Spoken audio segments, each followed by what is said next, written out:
ఏం పేరు మేడం మీ పేరు? జానకి. ఈ రోజు మీరు ధర్నా చేస్తా ఉన్నారు పోలీసు కానిస్టేబుల్ ఉద్యోగాల కోసం. కానీ 19,000 పోస్టులు ఉన్నా కూడా వాళ్ళకి కేవలం 5,000 నుంచి 7,000 అంటున్నారు.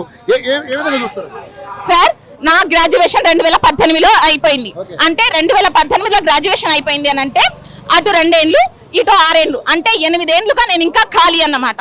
సో ఒక్కొక్క విద్యార్థి 8-10 సంవత్సరాలు ఖాళీగా ఉంటే ఇది దేశానికి అదనపు భారమే తప్ప మనం నిర్మూలించగలిగేటటువంటి ఆర్థిక వ్యవస్థని పెంచగలిగే వ్యవస్థ కాదు. మొన్నటిదాకా 5వ స్థానంలో ఉన్న భారతదేశ ఆర్థిక వ్యవస్థ ఈ రోజు 6వ స్థానానికి పడిపోయింది. బికాస్ ఆఫ్ ద రీజన్ మన దగ్గర ఉన్నటువంటి యువ శక్తిని మన దేశం వినియోగించుకోలేకపోవడం. కాబట్టి నేను అనేది ఏంటి అనంటే ఉద్యోగుల యొక్క వయస్సును పెంచడం కాకుండా ఇప్పుడున్నటువంటి యువతకు ఉద్యోగ అవకాశాలు పెంచడం కోసం వాళ్ళకి త్వరగా పదవి విరమణ ఇచ్చి యంగ్ డైనమిక్ ఎవరైతే సామర్థ్యం ఉన్నటువంటి యువత ఉన్నారో వాళ్ళని ఉద్యోగాల్లో చేర్చుకోవాలి. వేల సంఖ్యలో ఉద్యోగాలు విడుదల చేసి లక్షల సంఖ్యలో నిరుద్యోగాలు ఉంటే ఇంకెన్నటికైనా ఇది తీరని సమస్య అవుతుంది. సో నా తరపున విన్నపం ఏంటి అంటే నైపుణ్యంతో విద్యా అవకాశాలు కల్పించండి.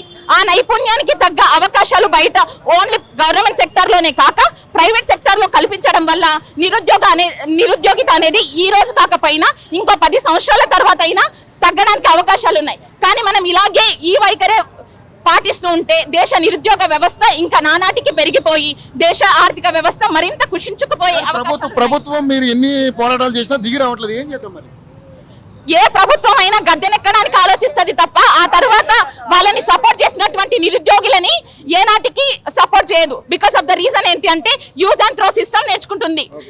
అది ఓన్లీ స్టేట్ గవర్నమెంట్ మాత్రమే కాదు, సెంట్రల్ గవర్నమెంట్ యువతని మొన్నటిదాకా ఏమంటారు సిజేపీ కానీ కాక్రోచ్ జనతా పార్టీ అయినా సరే తెలంగాణ ఎండ్రిన్ పార్టీ అయినా ఏ పార్టీ స్థాపితమైనా ప్రభుత్వంలో మార్పు రానంత వరకు నిరుద్యోగుల ఆత్మహత్యలు తగ్గవు, నిరుద్యోగుల ఆవేదన కూడా తగ్గదు. అంటే నేను అనేది ఏంటంటే వాళ్ళు గ్రాడ్యుయేట్స్ అయి బయటకు వచ్చేసరికి కనీసం వాళ్ళకు ఒక ఆర్థిక వనరు కల్పించండి సంపాదించడానికి.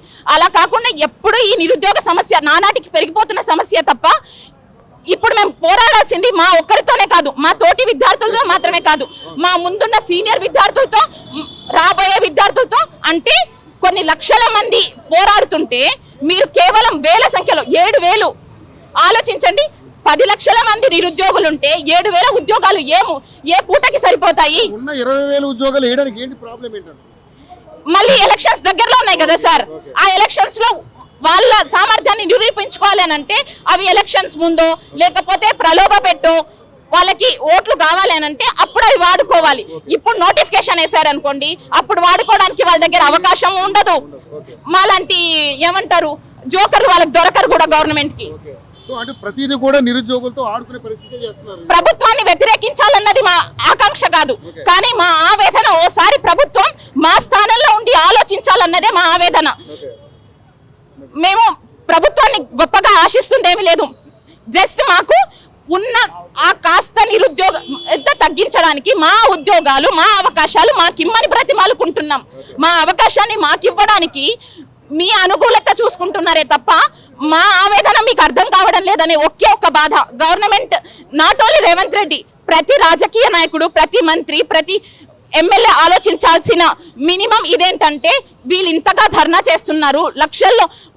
ఏ రాజకీయ నాయకుడి పిల్లలు కూడా గవర్నమెంట్ ఉద్యోగం కోసం ప్రిపేర్ అవ్వరు, కానీ ప్రతి నిరుపేద కుటుంబంలో ప్రతి బిడ్డ ఉద్యోగం కోసం ప్రిపేర్ అవుతాడు. ఎందుకనంటే తనకి ఈ దేశానికి, ఈ రాష్ట్రానికి, ఈ దేశంలో ఏదో ఒక శాఖలో పనిచేసి ప్రజలకు సేవ అందించాలని. మరి అలాంటి సేవ అందించే అవకాశం మీరు మాకు ఇవ్వకపోతే మరి మేము సేవ ఎలా చేయాలి? ఉన్న పోస్టులు వేయడానికి కూడా ప్రభుత్వం దగ్గర ఈ రకమైనటువంటి కేవలం దీంట్లో కూడా ఓటు బ్యాంక్ రాజకీయం.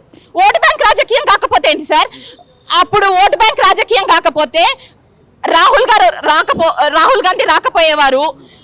ఓటు బ్యాంక్ రాజకీయం జరగకపోయి ఉంటే బీఆర్ఎస్ గవర్నమెంట్ వెళ్ళిపోయేది కాదు. కాంగ్రెస్ గవర్నమెంట్ కి నేటికి మేము ఓటేసిన ఒకే ఒక్క రీజన్ ఏంటి అని అంటే మాకు ఉద్యోగ అవకాశాలు కల్పిస్తారనే ఒకే ఒక 2 లక్షల ఉద్యోగాల విషయం. సో మరి ప్రభుత్వం 2 లక్షల ఉద్యోగాల విషయంలో మేము 70,000 లేకపోతే 80,000 ఇచ్చామని చెప్తుంది. ఇంకా 2 లక్షలు పూర్తి కాలేదు. ఏం చేద్దాం? ఏమో సార్, మేము ఈ రోజు వరకు ఆ నిరుద్యోగిత అనుభవిస్తూనే ఉన్నాము. మరి మా వరకు రాలేదేమో ఆ 2 లక్షల ఉద్యోగాలు.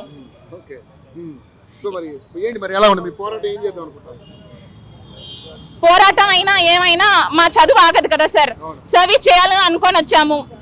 గవర్నమెంట్ ఇవాళ పోస్ట్ పోన్ చేస్తే ఇంకా మేము పెన్షన్ అందుకునే ఏజ్ లో గవర్నమెంట్ సెక్టార్ లో చేరతామేమో అని భయం వేస్తుంది.